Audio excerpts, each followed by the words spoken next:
Iran, Israel, America దేశాల మధ్య యుద్ధ నేపథ్యంలో దేశవ్యాప్తంగా గ్యాస్ కొరత తలెత్తింది. దీంతో ప్రజలు ఆందోళన వ్యక్తం చేస్తున్న నేపథ్యంలో ప్రత్యామ్నాయ మార్గాలపై ప్రజలు దృష్టి సారిస్తున్నారు. ఒకప్పుడు గ్రామీణ ప్రాంతాల్లో విస్తృతంగా వినియోగించిన గోబర్ గ్యాస్ మళ్లీ ప్రాధాన్యం సంతరించుకుంటోంది. అంబేద్కర్ కోనసీమ జిల్లా మామిడికుదురు మండలం పాషలపూడి గ్రామానికి చెందిన ఉప్పే బాలాజీ సత్యవతి దంపతులు గోబర్ గ్యాస్ ని వినియోగిస్తున్న సందర్భంగా నిలుస్తున్నారు. ఈ అంశంపై మరింత సమాచారం మా ప్రతినిధి సూర్య అందిస్తారు.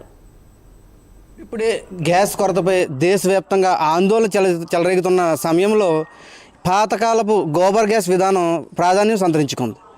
గతంలో పాడి రైతులు ఈ పద్ధతిని పశువుల పేడ మూత్రంతో ఈ గ్యాస్ తయారు చేసి వాడుకునేవారు. అయితే కాలక్రమేణా ఈ పశువుల పెంపకం తగ్గిపోవడంతో ఈ విధానం కూడా మరుగున పడిపోయింది.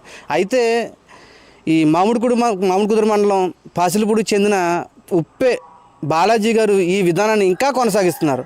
మరి ఈ విధానం ఎలా, ఈ గోబర్ గ్యాస్ ఎలా తయారవుతుంది ఏంటనేది ఒకసారి ఆయన అడిగి తెలుసుకుందాం.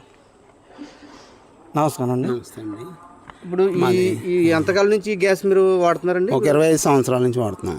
20 సంవత్సరాలు వాడుతున్నారు. ఇది తయారు చేసే విధానం ఎలాగండి? ఇది పేడ వేస్తామండి. అందులో పేడ వేసి నీళ్ళు వేసి కలిపేసి వదిలేస్తే కింద గ్లోబ్ లాగా ఉంటుంది. ఆ గ్లోబ్లోకి వెళ్ళిపోద్ది పేడ.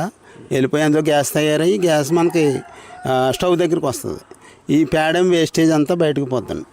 బయటకు పోయిన తర్వాత దాన్ని తీసుకెళ్ళి మళ్ళీ కొబ్బరి చెట్లకి మనం పొలాల్లో వాడుకోవచ్చు. అయితే మామూలు పేడ కంటే ఇది బాగా బలంగా ఉంటుంది. కాంపోస్ట్ ఎరువులా తయారవుద్ది. అంటే ఇది మీకు ఎవరు తయారు చేసి మీ సొంతంగా తయారు చేసుకున్నారు?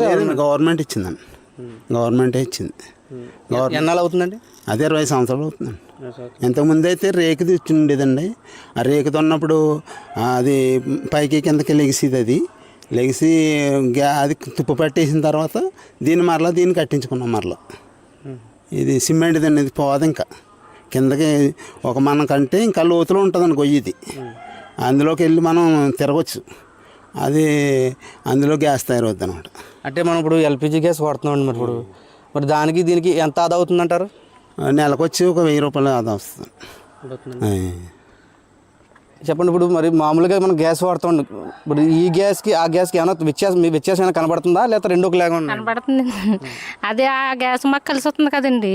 ఒక 2 నెలలు వస్తుందండి ఈ గ్యాస్ వల్ల మాకు. లేకపోతే 1 నెల వచ్చేదండి బండ. ఇప్పుడు 2 నెలలు 2 నెలలు 15 రోజులు అలా వస్తుందండి.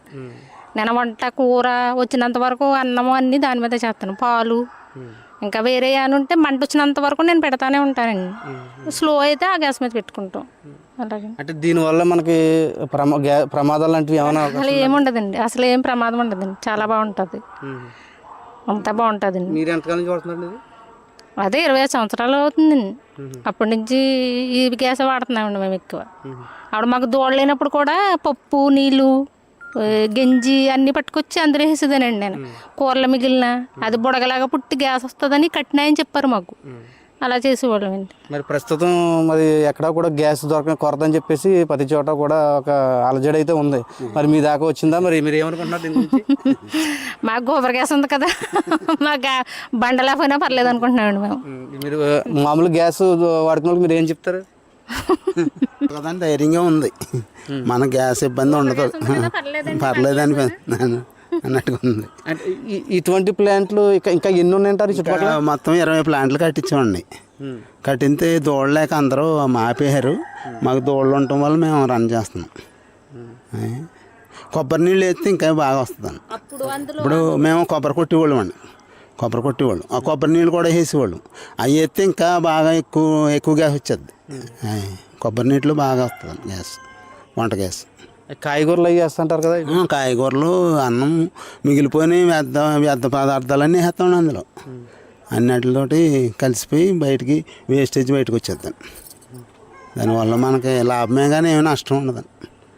ఎన్ని సంవత్సరాలు అయినా మనకి అలాగే ఉంటుంది. అది ఇంతకుముందు అయితే ఎనపతి కట్టాడు కాబట్టి అది కొక్కు పట్టేసేది, తుప్పట్టేది. ఈ తుప్పు పట్టేది ఏమి ఉండదండి. ఇంకా ఎన్ని సంవత్సరాలైనా అలాగే వాడుకోవచ్చు. మరి ఇది ఇలాంటి ప్లాంట్లు ఇక్కడ 15 ప్లాంట్ల దాకా ఒకప్పుడు గవర్నమెంట్ అయితే కట్టించిందని చెప్తున్నారు. అలాగే ప్రస్తుతానికైతే కేవలం 2 నడుస్తున్నాయి. మిగతా అన్నీ కూడా కాలక్రమేణా వాటర్ను కూడా మానేశారని చెప్తున్నారు. పశువులు అవి కూడా ఇక పాడి రైతులు పశువుల్ని మేపడం తగ్గిపోవడంతో ఈ వ్యవస్థని ఇంకా అలా కనుమరుగైపోయిందని చెప్పొచ్చు. అయితే ప్రస్తుతం ఈ గోబర్ గ్యాస్ విధానాన్ని ఈ ఉప్పే బాలాజీలు ఇంకా కొనసాగిస్తున్నారు. ఈ విధానాన్ని ఈ విధానం ఇలాగే కొనసాగితే బాగుంటుంది. ఈ గ్యాస్ కూడా మనకి ఎల్పిజితో పాటు ఈ గ్యాస్ కూడా వాడితే మనకి చాలా ఆదా అవుతుందని చెప్పేసి చెప్పడం జరిగింది.